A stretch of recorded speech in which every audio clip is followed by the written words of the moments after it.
All right, going? Going.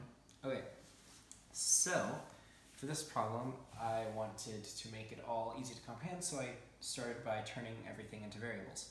So I made n the number of pedestals, d the difference in height between the pedestals, s the height of the shortest pedestal, and then h is just the height, the total height later on. But to find out the height of the highest ladder, it's just the short one plus d times n minus 1. And that's pretty basic. I'm not going to spend time going through that. Then to get to the next one, it was a lot of, I spent a long time struggling with the equations, or trying to formulate an equation. And I have tons of example equations and trying to measure the area and all kinds of weird stuff that didn't end up panning out. Then I was like, okay, I'm just going to do what I did last time and get the data so that I can see the patterns. But since there's one more variable, basically instead of it being like a chart, they're separate. So here's at 1n, one pedestal, the height of the shortest. As that goes up, this goes up. As this goes up, this goes up.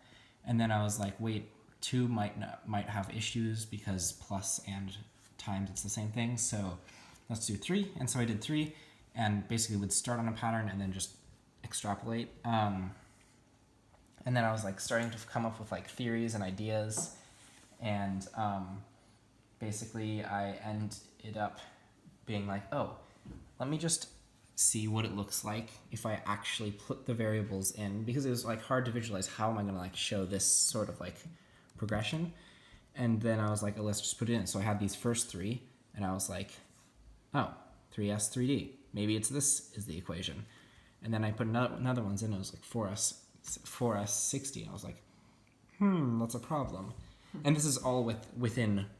Oh wait, sorry. This is not all within 3 pedestals. This is just. So this would. Whoops. Ah, crap. Okay, well this would be basically with an n of 4. And so then I did the same thing with this, and I was wait a second, 3, 6, 10. Those are triangular numbers. So I looked up the equation for triangular numbers, and it's this basically. And then, but then when I plugged it in, it was okay, things are breaking.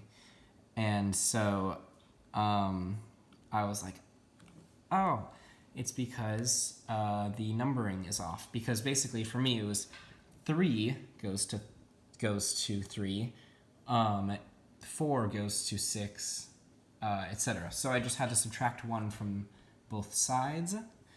And so I did that and wrote down that and did some tests and tried moving it around and then deciding this was the nicest way. And then I was okay, cool, this works.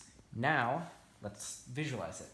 And so the grapher didn't accept these variables I made up. Maybe there's a way to do it, couldn't figure it out, didn't really care. So I just converted them. Z, S becomes, the lowest becomes X, the difference becomes Y, and then N, the number of pedestals, I'm going to make that the time variable.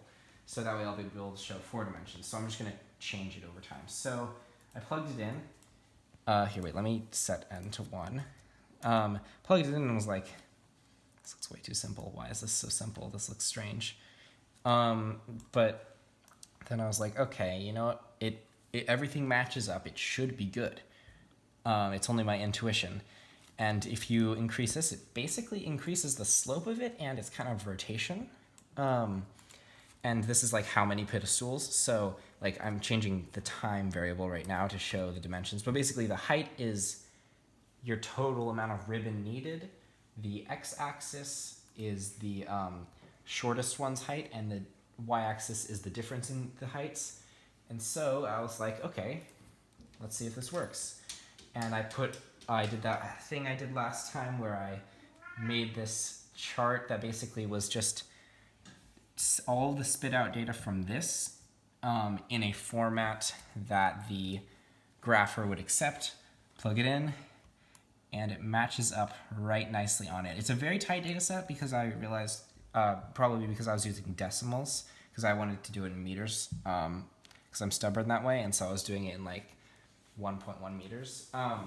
But basically, because of that, I was able to determine that the equation, confirm and now visualize that the equation for finding this is this right here.